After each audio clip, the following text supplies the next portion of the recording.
Welcome to Urban Knife Guy. Today we're going to have a look at how to build a jungle survival tin for hiking, camping and bushcraft. Previously I shared my urban survival tin, so check out all the details in the link in the card above or the description below. I also shared my jungle survival micro pouch, and you can check out all those details in the links as well. So much of the thinking and design process in those two survival kits are shared in those videos. I won't repeat it here.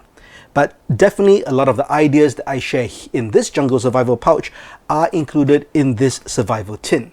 So this tin is designed when you don't have a pouch or micro pouch. Maybe you're going for a really quick hike and you do not want to carry so much gear. So the way I thought about this is to carry it in a pouch like this. I think this is a bit too heavy and bulky to put into, let's say, hiking shorts. I personally don't like to hike with something so bulky and hard in my pockets as I move about. But a small pouch like that with just a MOLLE attachment so that I can attach it to my belt is perfect. So this particular small pouch was designed for a pack of cigarettes, and there's also a space for lighter over here. So the great thing is I also have an ignition source with this tin, and that fits in just like that. And I've got everything I need, and this was designed for a day hike in preparation for overnight scenarios for up to 48 hours. So I can just have this on my belt and I'm good to go. But let's just check out the contents of the tin itself. This is a standard Altoids tin.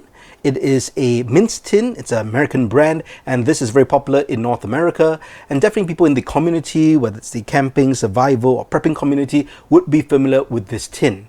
For friends outside of North America, say Europe and Asia, you can check out this tin. This is the Marks & Spencer Strong Minced Tin, and this was highlighted to me by subscriber Joseph Spiteful. So thanks for that, Joseph. So this particular tin is exactly the same size as an Altoids tin.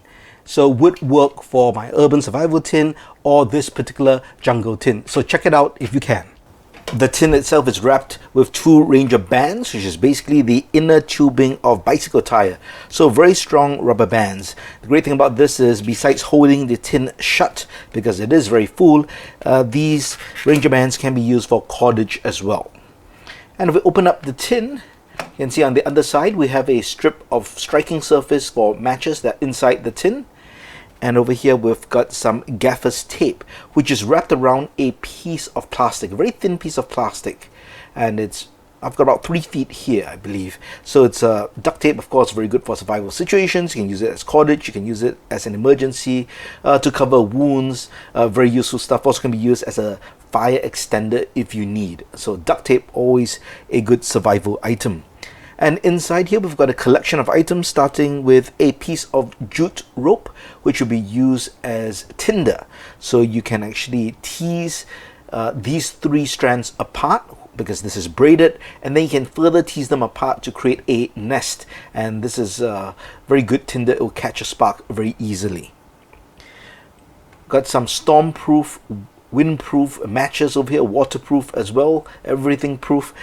Just 3 matches, but these can strike almost anywhere in almost any conditions, and use the striking surface there to strike them. We've got 2 painkillers wrapped in aluminum foil, probably more for morale, but if you do have some kind of pain due to an injury or headache, then you can take that. For navigation, very important in an outdoor situation, so we do have a button compass over here, and this one's actually pretty good even though it's a cheap button compass. A survival whistle. This is a titanium whistle by Nightcall, so it can produce sounds of more than 100 decibels. So very important to have a survival whistle in an outdoor environment. You can't be shouting and screaming all the time. You lose a lot of energy, and you may not have a lot of energy, so that's where a whistle comes in. Got some items on the side over here. This is antiseptic cream sealed in a straw, so it will not leak, and it's water resistant as well. Some items on the side. I've got a needle. Can be used for repairs, or it can be used with the dental floss that I'll show you in just a bit for sewing up something, maybe even a wound if needed. And there's also a magnet inside as well, which can use to magnetize this to create a makeshift compass if you happen to lose your compass. This is a small light stick or glow stick, which can break. Give it a shake and it'll light up, and this glows for up to 12 hours. So again, good for morale, good for marking a place, or if you're spending the night out in the jungle. If you do not want to set a fire or don't have the means to set a fire, then you could use this to just light up the area you're in, to give you a bit of comfort. Got a small Ziploc bag over here. This is a pretty thick bag, so that's more durable. But what I did was fold it and roll it up and tape it in place to a small bundle like this. This will act as a container. So if you're outside, one of the most important things is to be able to collect water and purify or process it. So you need a bag or some kind of container to capture the water, and this is the container. I've got a safety pin. Can be used for many different things, and of course you do have a sharp point if you need as well. Another straw, but this time we have some tinder inside in the form of cotton wool infused with Vaseline or petroleum jelly. Very useful tinder, catches a spark very easily. If you're in conditions where it's tough to start a fire, I would definitely crack this open. For illumination, I've got a torchlight. This is the Olight i1R2 Pro, and I use this for all my survival tins. It's very bright, it can go on for many hours. There's a dim and a higher power function, so that's very important if you need a flashlight, and this is one of the smallest but most powerful and reliable ones that can go for a long time. For cordage, we have some dental floss, and this is a small roll of Gorilla Floss, so not related to Gorilla Tape, but this is the strongest dental floss on the market, 4 times stronger than any other dental floss. And I've got some gaffer's tape around it so it doesn't come apart, but very good for cordage and takes up very small space. Aluminum foil. This is very important to be able to boil water. In a survival situation, when you collect water, the best thing you can do to remove bacteria is to boil water, but you will need a metal container. So I've got 18 inches by 16 inches of aluminum foil. You do need a substantial size foil in order to create a bowl of some kind to boil water. So if you just have a 6-inch by 6-inch piece, that's not going to work. So 18 by 16 I think is probably the least size you can go. And what I've done to keep this is not to fold it up as a lot of people do. Many people fold this up. That's not a good idea.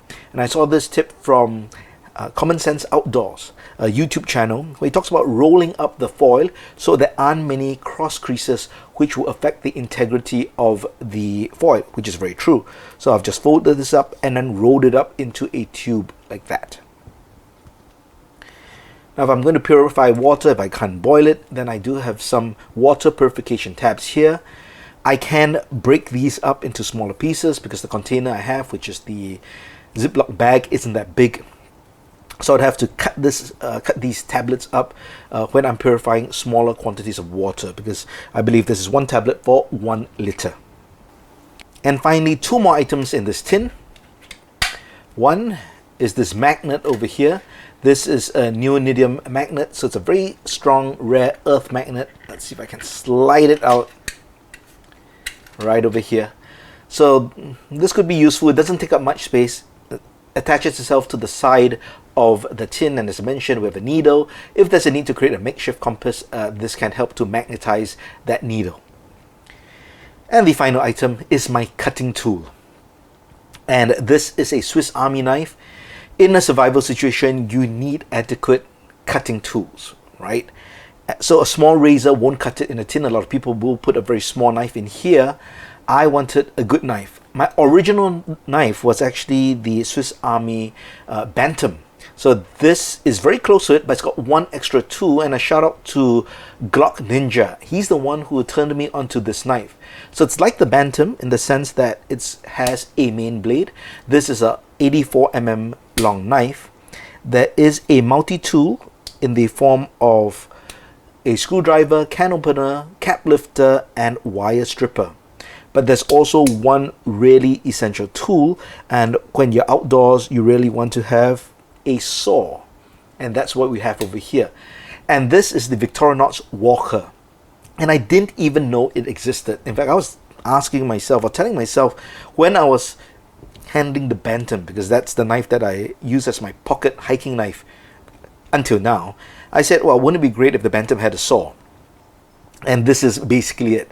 So this is the Victorinox Walker, but I have it in the nylon scales as opposed to the Celidor scales, which are the shiny scales. And I think for outdoor environment, I prefer this because scratches don't show and it can hold up much for outdoor use. Now, this does have the tweezers and the toothpick, but what I did was to replace the toothpick with this Firefly ferro rod from Tortoise. So this is a ferro rod which is built as I guess in the same size as the toothpick, so that you can just fit it inside and it goes into the slot over here.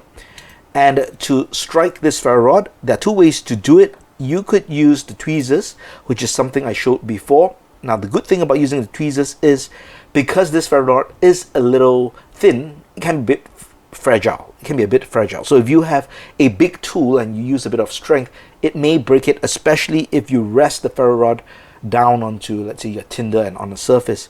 But with the tweezers, because it's small, it's light, but it's very sharp at the end, you could still use this and to create a spark, just like that, and it works very well. But you can also use the wire stripper, as many people have pointed out to me. And the way you use the wire stripper is to use this little notch here, but you have to strike it at an angle. So you can't do it straight like that. You want to put it at an angle, about 45-degree angle, and you pull the ferro rod back like that. You get a really nice big spark. So two ways to use this Firefly ferro rod. So as a knife or tool in this jungle survival tin, I think this is the best knife that you can get. You have the main blade, you have a saw, which is very important to process wood, to saw wood in order to create your kindling. So this knife really works out well. And there you have it, all the items in my jungle survival tin. The main purpose of this tin is to be able to collect water, process the water, start a fire, and have some useful survival items to last 48 hours. Let me know if you think that I should have any other items inside, or maybe to switch them out because the tin is already quite full. Let me know your thoughts in the comments below. If you liked the video, please give it a thumbs up. And if you like the content in general, please subscribe to the channel and hit that notification bell. Thanks for watching, and as always, keep it folded, keep it safe.